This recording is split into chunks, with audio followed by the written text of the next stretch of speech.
Less than 24 hours after Indiana State Police told us that they were looking for information on a social media account with the profile of Anthony_Shots, we learned that a man named Keegan Anthony Klein was tied to that account, and that's based off of Indiana State Court records. Multiple, and we've referenced a few different news outlets here, Captain, when we talked about this case yesterday, and so I'm a little hesitant to say who was first with the information, but multiple news outlets came forward on that Tuesday saying that we found information that identified Klein as the man authorities say was behind this account. His full name is Keegan Anthony Klein, and according to Heavy.com, he has ties to the marijuana and music businesses. Keegan Klein is an Indiana musician, and I'm using air quotes there, Captain, and a Nevada casino table dealer who was behind the catfish social media account Anthony_Shots. This man would have been about 22, 23 years old when the two girls were murdered back in 2017. Now, according to court records from the state of Indiana, his date of birth is May 27th, 1994. And at the time, and I say at the time, I mean at the time of the murders, we have him living roughly 41 miles from the Monon High Bridge, and he was living with his father in Peru, Indiana. Well, maybe you can dive more into who this scumbag is. Yes, to be clear here, police have not officially accused Keegan Klein of involvement in the Delphi murders case, but we can see why everybody would be speculating as such. Now, the reason why I say air quotes earlier, Captain, when we talk about or a website saying that this individual is a Indiana musician or a Nevada casino table dealer, that's because one thing we do know about this individual, he created a fake account with, I mean, everything about that account is fake. We did say yesterday maybe some of the pictures could be real. Right. I kind of doubt it. But I actually lean towards that the car photos might actually be real.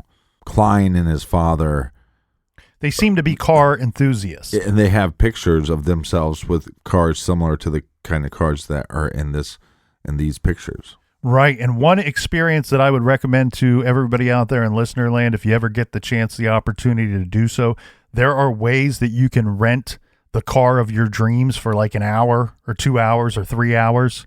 If you get the chance to do that, do that. Oh, no. And that might be what these guys did, maybe, or who knows, maybe they own some high-end cars. I don't know enough about them other than what I was able to dig up in the last 72 hours. All right, Colonel Baller Pants. But when I say air quotes, again, I want to reiterate the whole idea that this guy created a completely fake persona. Hey now. With the purpose of trying to chat with underage girls. So really anything about him that he puts out there on the internet or on his actual Facebook account or, you know, any of his social media where he's using his own name would be very difficult to believe, right? Because some of these things, he's a known liar. That's right. And some of these things he's saying, like, not only is he a musician, but he's played with bands that are household names, you know, hip hop groups and rock bands and names that P. Diddy, that people would be familiar with. He's saying that his album is coming out at the end of the month and that he's going on tour or he's playing concerts in Las Vegas and that he and a friend owned a marijuana delivery business. And, you know, so what is odd to me is that some of this fake persona, some of the things that we see in the fake profile seem to have carried over to his online profiles where he's using his real name. Klein is using this male model's photos so he can get access to whether it's conversations, videos, or pictures of minors. I don't know what age he's claimed to be in these profiles. I don't think it mattered. I think at the end of the day, I think his thought process was this male model is hot enough, and with the cars and the money, this will get my foot in the door. And probably what he was doing was just going around to people in his area, searching a way to find girls, underage girls. I want to make that very clear. Mm-hmm. Underage girls within the area. Maybe it's a 100-mile radius. Who knows? Because then maybe there's a chance to meet up. Most of these creeps, we watch like the To Catch a Predator show. It's always starting with online conversation, and then it escalates from there. But think about it this way. Okay, some of that stuff worked on this fake profile. So if I do it on my real profile, they already know what I look like. Right. And under his real profile, he shows a lot of different pictures of maybe some kind of lifestyle that he's not actually living. Right. Yeah. I mean, pictures of, happy birthday to myself, with pictures of expensive bottles of champagne, and what appear to be an expensive restaurant, an expensive high-end suite at a high-end hotel. And again, but he can't show a picture of his pants down and him sitting on a computer in his father's basement. That's not going to get the ladies. So from some of this is from Keegan Anthony Klein's Facebook post. Again, according to Heavy.com, says that his profile picture is an almost black photo showing him smoking. His other photos are mostly stock photos, graphics, or pictures of concerts. His page gives the following information about him. Listen to this very impressive resume here, Captain. He's a business owner / engineer at Area 52 marijuana delivery. Because Area 51 was taken. Yeah, and I like that he's an engineer. This guy looks like he couldn't organize a 2-car parade. Well, the thing is, he definitely doesn't know how to comb his own hair. It says that he was a one-time armed security guard at Lockheed Martin, a former armed security guard at National Park Service. He's a former table games dealer at Wynn Las Vegas. That's one of the that used to be a highfalutin hotel and casino in Vegas. I don't know where it stands today. Well, you look like shit, Klein. He was a former bail agent at Vegas Bail, a bail bonds Las Vegas. He's a former table games dealer at California Hotel and Casino. He studied at UNLV. This guy's so full of shit. He went to Lewis Cass Junior Senior High School. I don't know what that means. Maybe it's Lewis Cass High School, and he's clarifying that he was there for his junior and senior year. He lives in Colorado. He lives in his dad's house. He is from Galveston, Indiana, and he's in a relationship. With his hand. The page says Klein moved to Spokane, Washington in 2019. This guy is so full of this malarkey. He's a piece of shit. There was also another Facebook group that thought that they recognized that name and that maybe he was communicating and talking with people online. Again, we've had law enforcement come out and say in the 2019 press conference, or also said multiple times, that they believe this individual has talked about the case and has been online talking about the case. And they've also stated that they monitor a lot of the chat rooms. And I mean, just like our blog page, I guarantee you somebody's going to at some point go to our page and go through the blog comments and see what people are posting. Yes. And is it crazy of me to say that I did that the other day, where I went through just to double check quickly that we had no Anthony shots that had ever posted? Because you're nuts. Look, it'd be completely dumb if somebody Anthony shots posted in the last week, right? I wasn't born yesterday. 1,000 years ago yesterday. According to my birth certificate. But I wanted to go back and check, especially from May of 2017, when we first started talking about the case, to make sure that we didn't have anything that was similar to that moniker. Heavy.com really did a good job on some of their digging here with this individual. They state here that he posted on Twitter several times in the days after the Delphi murders, but the links are currently dead. And then they state that people, and this is really kind of underlining what you were saying here, Captain. It says people posting in a true crime page devoted to the Delphi murders on Facebook say someone using an Anthony_shots page photo posted in the group in the past. Are you sure this was on heavy.com and not heavyloserpedophile.com? Well, I wonder if we should dive into this affidavit, because I'm also hearing things from different sources. Like, one, the day after police initially released the Down the Hill audio clip that supposedly Klein then took one of his cell phones and reset it, did like a factory reset. Yes, so let's definitely get into that. Before we do so, let me wrap this portion up here, Captain, with some more information from this heavy.com article.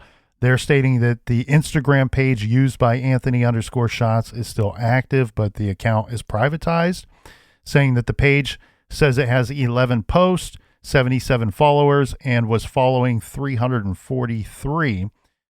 I don't know exactly what this means, but it says new account, follow me, Alaska born, Indiana raised, travel living, LA, NY, LA and New York, business travel. Again, just painting the picture of something that is truly is not. Now, getting into the affidavit itself, this is a probable cause affidavit, and it states that on February 25th, 2017, the Indiana State Police and Federal Bureau of Investigation executed a search warrant, this while working another Indiana State Police case.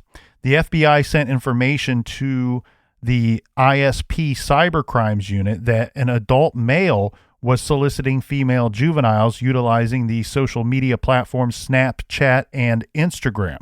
The adult male was using the username Anthony_shots. Subpoenas were sent to Instagram and Snapchat for the Anthony Shots account information. The Instagram and Snapchat returns provided Comcast IP addresses. A subpoena was sent to Comcast for the IP addresses associated with the Anthony_shots account, and they returned an address to law enforcement. The Instagram subpoena advised the Anthony Shots account was registered on July 20th, 2016, and the Snapchat return advised the account was registered on July 14th, 2016. On February 25th, 2017, at approximately 12:30 p.m., the search warrant was executed at the residence that was on the information that they received from Comcast. When they show up to this address, there is a male there and his son there as well. And the son's name is listed on the affidavit as Keegan Anthony Klein. They're both located in the residence. So they're interviewing. I'll kind of speed this along because it's a rather long court document. That's what she said. They're interviewing both of these males. And very smartly, they want to immediately establish one thing. Your internet that you're using here, is this a secured network? Yes. Why do you want to know that? Well, because you don't want them later saying, well, somebody else could have been hacking into our internet or the people that live across the street, they've been using our internet for months. So it's a secured network. And later they will confirm that the devices used that were using that Anthony_shots account were all devices that would require someone to, there's a security password, just like you would have on your phone or your iPad, meaning that not only is this just a secured network, but on top of it, these devices, not everybody and their brother has access to them. Only people that know the password or the passcode are able to access the device that was using that account. Make sense so far? Well, yeah, we've been following this case for 5 years. But yes, once we get to this point, it seems you might have to rewind a couple times to pick up all the pieces that were put in down. So he's read his rights, and when I say he, I mean this Keegan character. Shitbag. Correct, Amundo. He's read his rights, and he's interviewed and asked questions about the account, the Anthony_Shots account and profile. Initially, of course, he's saying, I didn't do it. I don't know anything about it. He's denying that he created the fake social media accounts. Eventually, he admits to creating the profile and admits to speaking to underage girls. Keegan told investigators he created the accounts approximately 6 months ago. Okay, he's being interviewed February 25th, 2017. By his own admission, he created the accounts approximately 6 months ago from the time of that questioning. Keegan stated he talks to girls he knows personally and girls he doesn't know personally. That's the only two kind you got. Let that set in for a minute. Let that kind of simmer for a little bit and let your mind wander. He said he uses the account or accounts to talk to girls that he knows personally and girls that he doesn't know personally.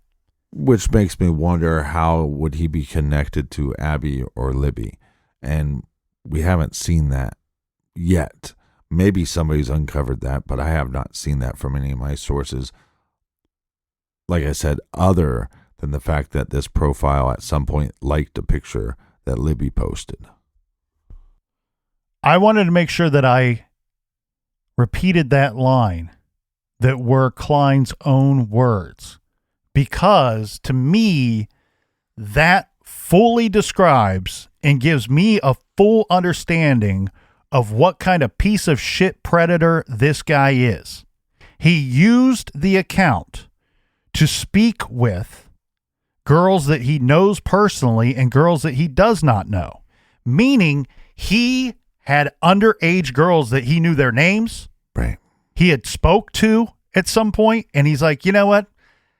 Oh, that little girl's cute or good looking or whatever the sick, twisted brain that he has between his ears is telling him. You know what? I think I'll use that account to speak with her specifically. Right. I'll use that to talk to the girl that my friend's little sister or somebody that he actually knows is an underage person.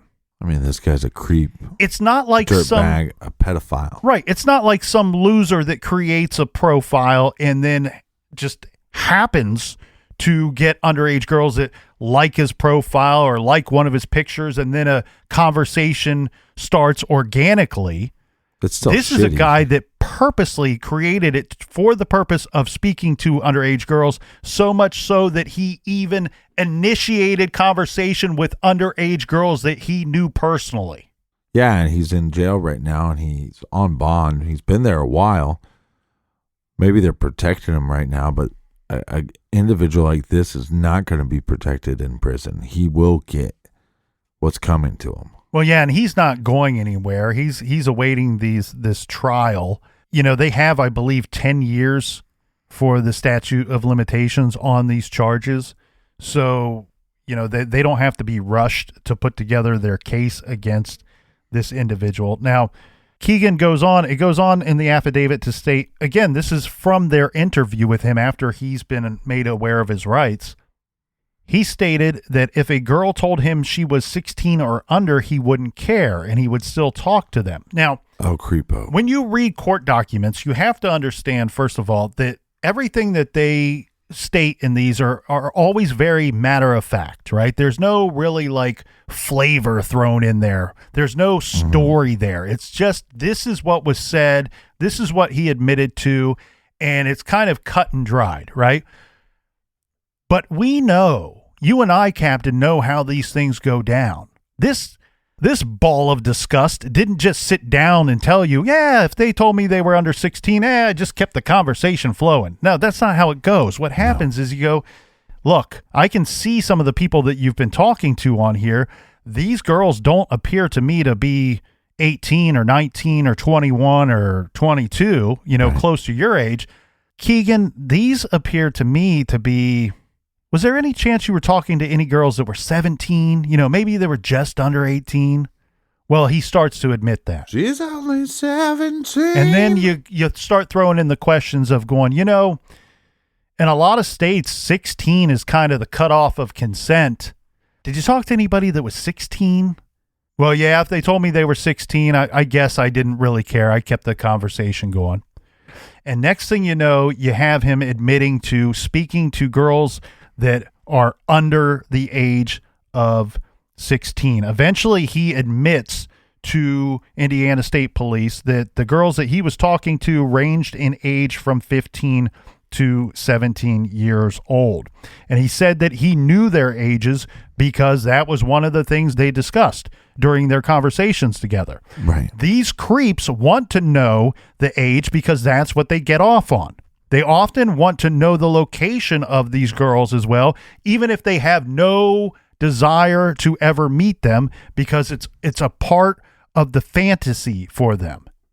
And so what we have here that's very interesting to me is the best we could get this individual to admit to is talking to girls that were 15 to 17 years old. Well, is that a little convenient if he had any kind of conversations with Abby or Libby that he wasn't willing to go near the ages of 13 or 14 in his what he's willing to admit to police? Whatever he's willing to admit to police does not mean that that's what his actions were limited to. No. We cannot believe for a second that this turd ever admitted to everything that he's actually guilty of. Well, just like you said, he has a hard time of being completely truthful on fake profiles, his own profile. So why would we think that he's going to be 100% honest with law enforcement once he's arrested? The affidavit goes on to state that Keegan told investigators he finds girls on Instagram and then tells them to talk to him on Snapchat. Keegan admitted to speaking to approximately 15 girls that were underage and advised he probably received pictures from every one of them. He advised he saved their pictures to his gallery. During his interview, Keegan stated he was fucked and he should have left. Again, there's no real story here. It's just matter of fact. But when he says he should have left, he's basically saying he should have left the area. Should have jumped off a bridge. This is really interesting. He's being interviewed on February 25th. Now, again, it may have nothing to do with him being directly involved in the homicides, but he knows he's up to no good. Now he's sitting here getting busted, and he's saying, I should have left. And Keegan goes on to say that he packed another bag and took it to Las Vegas. Now, there's things throughout this affidavit that are redacted and at times heavily redacted, so the story gets a little vague here. He says that he returned from Las Vegas on February 25th, 2017. So, oh, man. Oh, thank my lucky stars that this unlucky bastard, the day that he gets back is the same day that they show up on his front porch with a search warrant and wanting to talk to him about Anthony _shots. Oh, I love it. He stated that he was going to leave. This is when it gets really, really question marky here, Captain. He stated he was going to leave when his dad was asleep. Keegan told investigators that the main phone he uses was a white iPhone 5C. C is for cocksucker. So after this interview, he is polygraphed at the Peru State Police Post. He spoke at length about this incident and the case. And again, that's the case against him. There's nothing in here to say that they were asking him questions directly about the Delphi double homicides. But you have to believe, right, Captain, with it just being the week before, what are we, about 12 days, 11 days after they're found murdered in the woods? Mm-hmm. And you got this creep sitting across the table from you. You have to believe that there's some questions that you're about the double homicide that you're peppering in throughout the course of your interview with this guy. It goes on to say Keegan again admitted to creating the fake Anthony Shots profiles and speaking to underage girls. He told the officer interviewing him that he knew their ages because they told them how old he was, or they were. I apologize. Keegan stated he received approximately 100 sexual pictures from underage girls. Keegan described sexual pictures as bare breast, vaginas, butts, and girls in bras and panties. Keegan also advised he received approximately 20 videos of underage girls masturbating and stated that he would masturbate to the pictures and videos that they sent him, and he also communicated this to the girls who were sending him pictures and videos. Well, since he likes flicky so much, we should just super glue his hand to his cock. For the purpose of that account and those fake accounts and profiles, right?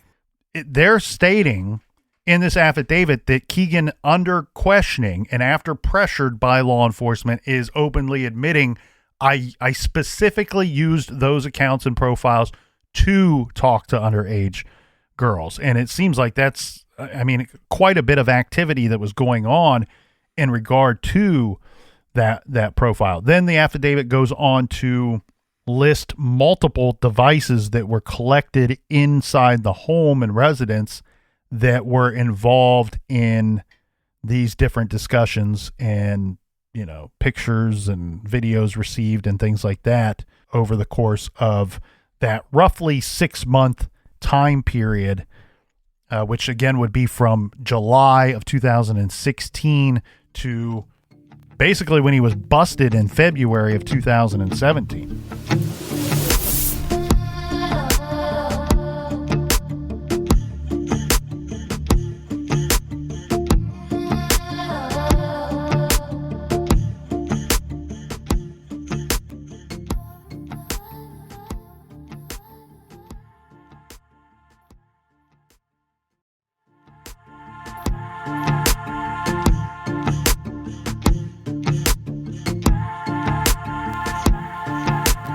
Again, our sources, or my sources at least, said that there'd be more information this week. We did have Indiana State Police respond to what they're doing, but it basically just summed up what they said last week. Well, and let's get into those responses here in a bit, because there have been 3 official responses in the last couple days, and again, one today, as you just stated. But you brought up something earlier that is interesting to me and something I definitely want to circle back around to before we wrap up here today, Captain. And that was, there's some speculation out there, right, that one of the devices that was collected or sought after by law enforcement that belonged to Keegan Kline, that it was erased or scrubbed clean, and this all kind of occurred right around the same time that the cell phone image of Bridge Guy was released to the public and the audio of Bridge Guy was released to the public. So a quick review of those dates here. On February 15th, 2017, we have the picture of Bridge Guy, the still image that is released to the public. And initially, they're saying, this is somebody we want to talk to. He could be a witness, right? Very smart by law enforcement to throw that out there, kind of almost catfishing the suspect themselves. We're looking for this guy to come forward and tell us what he saw. He's not really a suspect. We just want to know what he saw. And then eventually that will transform and morph into this guy is a suspect and probably the murderer. 1 week later, on the 22nd, is when we get the audio that comes out. Down the hill, down the hill, down the hill. And sorry, I'm only laughing because I've seen some people post that. Why would the suspect say down the hill, down the hill, down the hill? Well, that's a loop that was created by law enforcement because they wanted everybody to hear what the suspect is saying. Right.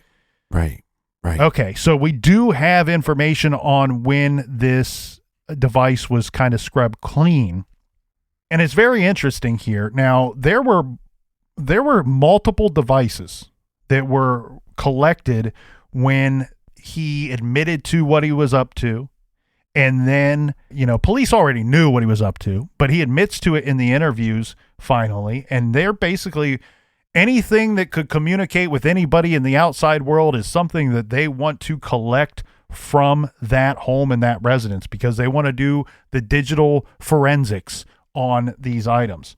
I can go through a list of those items if you like, Captain. Yeah, sure. I assure you there were multiple devices that were collected. Some of these are iPhones, Samsung products. There's a Samsung Galaxy S5. Yeah, my guess is that he's like getting an S4, a Nextbook premium tablet. Yeah, my guess is that he's getting some decent phones or tablets, but they're just older, and then using those as like burner accounts. Well, and I also want to throw some speculation out there, a little kernel speculation here, that my belief would be that they collected any kind of electronic device that they found in the home. What's listed on the affidavit appears to me to be only the items listed, only the items that they found inside that home that contained illegal activity, things of evidentiary value to the charges that Keegan Kline would later face. Right. Now, there's one item in particular that is interesting in regard to what you were talking about earlier. And it says, this is an iPhone 5C. And it says this phone was named, you know how you have to name your devices like they're a pet or your best friend or something. This phone was named Keegan's phone and was the phone he turned into Indiana State Police. Think about that for a second. He willingly turns this phone into Indiana State Police. It's almost kind of like, I either really hid this one very well or somehow you guys missed it in the chaos. But I've already admitted to some things, so here's an act of good faith on my behalf of Right. me presenting to you. I don't have anything else to hide. So here's this phone that you guys either missed or failed to collect for any number of reasons. And I didn't see that he had charges of this nature before these charges. No. So what's weird here is that, keep in mind, they're going to talk to him about their suspicions on February 25th, 2017. He's not actually charged with anything, from my understanding, until August 19th of 2020. Back to that iPhone 5C. This is the one he turns into ISP. This phone was last utilized on approximately February 27th, 2017. Keegan would have been 22 years old at this time. The device was secured with a PIN code. There were numerous usernames and email addresses located on the device. The user of this device used Facebook, Instagram, MeetMe, Snapchat, and Twitter. Okay, so we have Indiana State Police telling us, we want to know if you spoke with an Anthony_Shots profile at any time on Snapchat or Instagram, but not limited to. Don't limit yourself, because we know based off of this affidavit, he was using other means of contacting these young girls. So this device used Facebook, Instagram, MeetMe, Snapchat, and Twitter. I do want to throw this out in case it helps to jog anyone's memory. And Captain, you know these things better than I do. So if I say anything wrong, hopefully you'll correct me here. Kick Messenger is something that he was using too. I saw that on several devices. Well, back to what you were saying, one of the things he was doing is, hey, let's go from the platform Instagram, where if you send me a picture in the DMs, it will stay there forever, or at this time, 2017, it would have. So if I take you over to Snapchat and you send me a picture, it'll disappear unless I screenshot it. But if I do screenshot the picture, you'll know that I did. He's covering his tracks a little bit. And according to this here... Well, no. He's not covering his tracks. He's putting them on a platform to make them feel more at ease. Well, if you send me a picture with your shirt off, it will disappear. So, you see what I'm saying? No, I get it. But I think it's kind of twofold. It's helping everything that he wants to do, right? He wants to not only put them at ease so he can get from them what he wants, but at the same time, he's not so dumb that he doesn't understand that there is a quote unquote paper trail, right? So it's also a way of, it's carrying on the communication, the conversation, like you're saying, but it's also in a way kind of moving it elsewhere.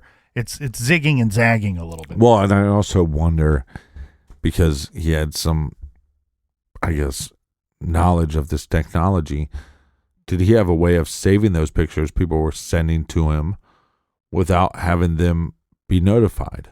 Yeah, that's a good question, and it seems likely. We know that he was saving the images and the videos per what he told or admitted to Indiana State Police. The Kik, this is what I found here real quick. Kik is a cross-platform application used for communicating with friends in group chats or direct messages. Initially, Kik looks like any other instant messaging service. You sign up using an email address and password, negating the need for a phone number. Okay, so back to this portion of this iPhone 5C that he turns into Indiana State Police. They know that he was using this device on Facebook, Instagram, MeetMe, Snapchat, and Twitter to communicate or chat. Much of this data from these applications was deleted from the device. The examination found multiple still images saved to the device that depicted females posing nude, partially nude, and or clothed. The ages of the females were indeterminate. On approximately February 27th, 2017, at 09:48 hours, so that's 9:48 in the morning, Indiana time, the user cleared or deleted the Safari web browser history and website data from this device. During the examination, some information was recovered. While looking over the digital forensics examination report, the officers noticed that the user of this cell phone deleted multiple items off of the phone before turning it into law enforcement. On February 25th, 2017, the search warrant was served on Klein's residence and Keegan was interviewed and polygraphed. On February 27th, 2017, Keegan called the Indiana State Police to turn in that iPhone 5. But they have some more detailed information here saying that the digital forensics examination report shows at approximately 9:19 p.m., the user of the iPhone 5C started to uninstall and delete apps from the phone. The user uninstalled and deleted Snapchat at that time at 9:19 p.m. At approximately 10:14 p.m., the user uninstalled and deleted Instagram from the phone. On the 26th, at approximately 1:12 p.m., the user uninstalled and deleted MeetMe from the phone. The user put Snapchat back on the device, and on February 27th, 2017, at approximately 1:28 p.m., the user again uninstalled and deleted Snapchat from the phone. Keegan does admit to using these applications to chat with underage girls. The evidence contained in these applications were destroyed when the user deleted them from the device before turning it into law enforcement. What I was saying after break was sources of mine were saying that there was going to be new information that came out this week. So you had the bomb drop of there's this profile, Anthony_shots. Then you have another bomb drop of saying, well, this guy has already been arrested. So what information are they actually looking at? And then the big question is it connected to Delphi? And so then we did have a response from Indiana State Police yesterday. Well, actually, they started responding to the Keegan Anthony Klein information within hours of that information coming out and becoming public. Right. So originally their first response was, quote, Indiana State Police do not confirm or deny anyone who is or is not a suspect in any ongoing investigation. At this time, we are looking for any information about the Anthony_shots profile and anyone who may have had contact with that profile. The case that you are referring to is a separate child pornography case, end quote. That came from Indiana State Police spokesperson. So I'm guessing here, right, this is in direct regard to questions about Keegan Anthony Klein. And so when they say the case that you are referring to is a separate child pornography case. Again, though, that does not necessarily mean that Keegan Anthony Klein has no involvement with the Delphi case. Right. They're simply saying that's a separate case. Those are separate charges stemming from separate criminal acts, and he's already been charged in that regard, and now he's awaiting trial. And you're right, Captain. Everybody is saying that we're supposed to be getting some new information from Indiana State Police sometime this week.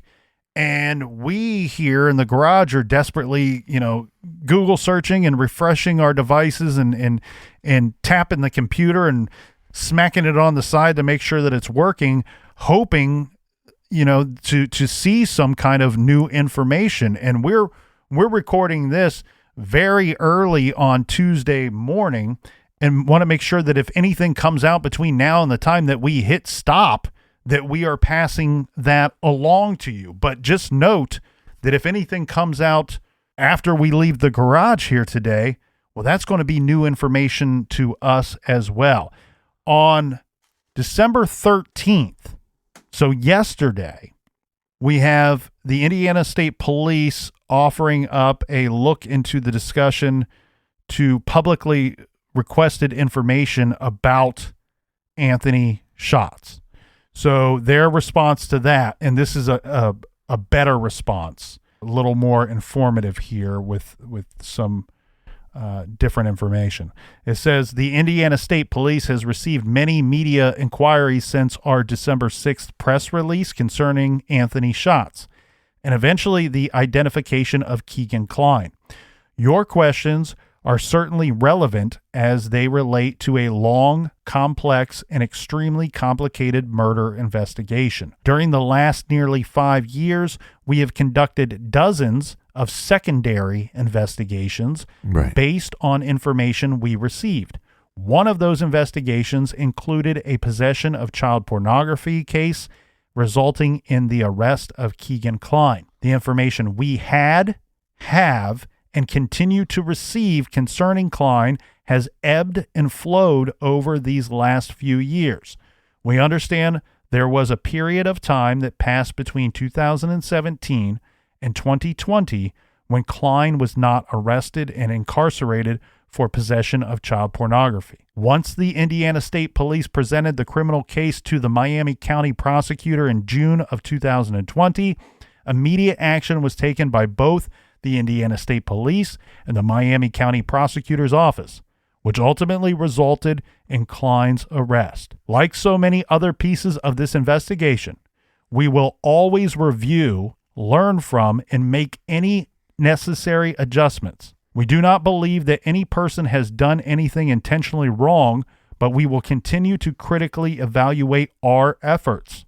We know there is enormous interest in the why of everything we do, but we cannot and will not speculate. One day you will have the opportunity to see and know what we do, and we look forward to that day. Yeah, it's understandable, I think, that the community at large goes, you knew a lot of this information in 2017. Why aren't charges being brought about right away? But again, sometimes this stuff becomes a little more tricky because especially when you have an online profile, you have to have proof that this individual is using that. Does that make sense? It does. Because if I create a profile, look at our Twitter account. I don't know if you've ever been on the Twitter account, but that's one of my jobs for the show is I let people know about what we're doing. I post about when we have new items in the website store, post when there's new episodes. But if they know that account was doing something, now they have to prove that I'm the individual that used that account and it wasn't you or somebody else that was linked to one of us. Yes, that's correct. But in this situation, what we have here is, we believe that just all the information that we just reviewed, they know that it was a Comcast network with an IP address coming from a residence that was using that profile. They confiscated several devices that was using that profile, And then in the course of a sworn in, I'm sorry, not sworn in, but a Mirandized interview with Keegan Anthony Klein, he's telling you, yes, I use those devices and I use that account and I used it for criminal activity. Yes, in this case, they got a confession, but I'm saying in a case where they wouldn't get a confession, it's very hard to prove. I still question the delay in the charges, and I question it because of something that I stated earlier, the predator that this type is, that this guy is, openly admitting during questioning that he used the account and to communicate with underage girls that he knew personally. Well, and these guys don't stop. No, they don't stop, and some of them elevate. Some of them graduate, for a lack of better term, into more heinous activity and more into some actual violent crime. Remember how he had a couple of devices that he was like, hey, police, you forgot about these ones. I forgot about them, so you didn't know about them, so now I'm turning them in. I wonder if there was some level of cooperation going on with Klein and law enforcement, and maybe they thought more people possibly were connected, and maybe they were trying to use Klein. I mean, there's just so much stuff behind the scenes that we might not know. Or it could just be, look, COVID really stopped a lot of things from progressing, court hearings, possible charges. And then we see he's in prison for almost a year, and now they're going to, just today, right when we hit record, they start posting that the court date's being changed because the plea deal talks have ended. Yeah, so what we have here is, I guess, this is one thing that's interesting too. You wonder, is all of this coming out within the past week because he was due in court this Thursday? Right. And then the hearing has been rescheduled because of everything that came out in the last week or so. The hearing has been rescheduled for February 24th, 2022. And the judge also set the trial to begin on May 9th, 2022. But what this tells me is they were trying to plea deal something. Is it plea deal this and confess to the Delphi murders? What was the negotiation? Is it plea deal down to this and turn in somebody that he knows was using this profile? I don't know. There's something else going on here, in my opinion. And now I understand the wheels of justice are slow, my friend. But, and there's been obstacles along the way. We can say that sitting here late 2021 looking back. But we didn't have COVID in February of 2017 when they first spoke with this creep. When he admitted to it, when they found devices with evidentiary value on them in his residence, in his possession. If COVID slowed anything down, it didn't start slowing anything down until early last year. And it looks to me like, yes, I am in agreement with your speculation there, Captain. I think that there is some cooperation on his behalf, and you just wonder, were they using that for something? Or did they drop the ball? I mean, they could have just simply dropped the ball on this guy because they had bigger fish to fry, right? They have the largest murder investigation going on in the state of Indiana at that same time. Yeah, and like we've reported before, what do they say? Over 30,000 tips? Yeah, it might be up to 40,000 at this point. But again, I'm with you. Like, look, and maybe it's just a slip up, but it's like these creeps need to be locked away. Do not hesitate. If you have a young daughter or a young son, do not hesitate to know what's happening with them on social media. Because little simple things about, like, maybe here's this really handsome guy that's, or there's this really handsome kid that's following your daughter, and he's only posted 2 pictures and he doesn't really follow anybody, but he's chatting her up. Like little things that would seem like easy red flags. Adults need to be adults and make sure, especially with every kid having a cell phone in their pocket, that's a gateway to these predators. And I wish we could douse all their genitals in gasoline and light them on fire and then put them out with shovels. I don't always get my wishes in this world. Well, and that's the truth of the matter, is that the coming of age discussions from, parent, the sit down talk with parent and child has certainly changed, right? The stranger danger conversation has changed. It's different today than the warnings that you would get in the 80s or the 90s. And then the coming of age, you're becoming a teenager, and you might end up with a boyfriend or a girlfriend, or or a robot. There's things going on in your little teenage world or your young adult world that mom or dad or both need to sit down and have a conversation with little Johnny or little Deborah about. And now it needs to include the dangers of social media and trading compromising photos or regretful videos or anything like that. We need to teach our children and our young adults that